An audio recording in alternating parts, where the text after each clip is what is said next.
स्वागत है आपका ज्ञान से भरी रोचक कहानियों की इस दुनिया में। दोस्तों, जीवन में कहानियों का विशेष महत्व है। इन कहानियों के माध्यम से हमें बहुत कुछ सीखने को मिलता है। इन कहानियों के माध्यम से आपको जरूरी ज्ञान हासिल होंगे जो आपको आपकी लाइफ में बहुत काम आएंगे। यहाँ पर बताई गई हर कहानी से आपको एक नई सीख मिलेगी जो आपके जीवन में बहुत काम आएगी। हर कहानी में कुछ न कुछ संदेश और सीख छुपी हुई है, तो ऐसी कहानियों को जरूर पढ़ें और अपने दोस्तों और परिवारों में भी शेयर करें। परी के वरदान की कहानी। एक गांव में भोला नाम का लड़का रहता था, जो अपने माता पिता की दिल से सेवा करता और उनकी हर बात मानता था। भोला मन लगाकर पढ़ाई करता था और हमेशा सबकी मदद को तैयार रहता था। गांव के सभी लोग उसे बहुत प्यार करते थे। भोला के पिता दिन भर फेरी लगाकर सब्जी बेचा करते थे और उसकी माँ घर संभालती थी। उसकी एक छोटी बहन थी जिससे वह बहुत प्यार करता था। पिता की कमाई से घर और पढ़ाई का खर्चा निकल जाता था। स्कूल जाने से पहले भोला सुबह सारी सब्जियां धोकर ठेली पर सजा देता था, जिससे उसके पिता को मदद मिल जाती थी। एक दिन उसके पिता बारिश में भीग गए और बीमार पड़ गए। फिर एक दिन अचानक उनकी मृत्यु हो गई। इस हादसे से पूरा परिवार हिल गया। घर में सभी पैसे के लिए मोहताज हो गए। भोला के माँ की तबीयत भी खराब रहने लगी। भोला समझ नहीं पा रहा था कि कैसे वह परिवार की मदद करे। भोला ठेली लगाना तो चाहता था, लेकिन अभी वह सिर्फ 8 साल का था। इतनी कम उम्र में वह इस काम को नहीं संभाल सकता था। भोला ने अपनी माँ से रामायण, महाभारत के साथ साथ दैवीय चमत्कार की कहानियाँ सुनी थी। उसके मन में विचार आया कि भगवान तो सभी की मदद करते हैं, उसकी भी जरूर करेंगे। ये सोचकर एक दिन तड़के ही वह मंदिर पहुँच गया।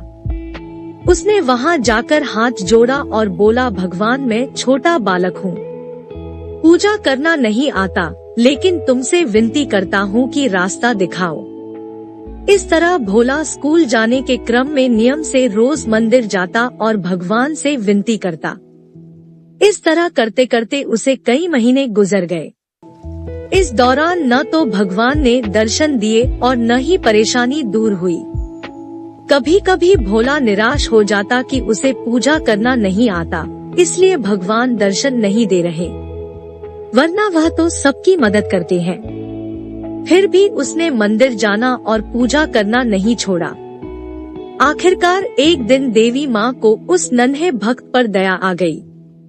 एक दिन जब भोला बिस्तर पर गहरी नींद में सोया था, उसे लगा आकाश से एक तेज रोशनी आ रही है और पूरा कमरा रोशनी से भर गया।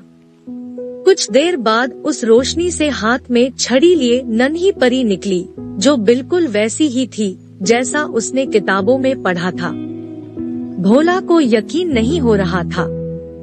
वह भौचक्का से बस उसे देखे ही जा रहा था। तभी परी ने मुस्कुराते हुए कहा, भोला मैं सच में तुम्हारे सामने खड़ी हूँ। भोला ने तुरंत कहा, तो क्या तुम परी हो? परी ने मुस्कुराते हुए कहा, हाँ। तुम यहाँ कैसे? घबराहट में भोला की आवाज नहीं निकल रही थी। परी ने फिर हंसते हुए कहा, भोला मुझे देवी माँ ने भेजा है। देवी माँ? भोला आवेग में चिल्ला उठा। हाँ भोला, बोलो तुम्हें क्या चाहिए?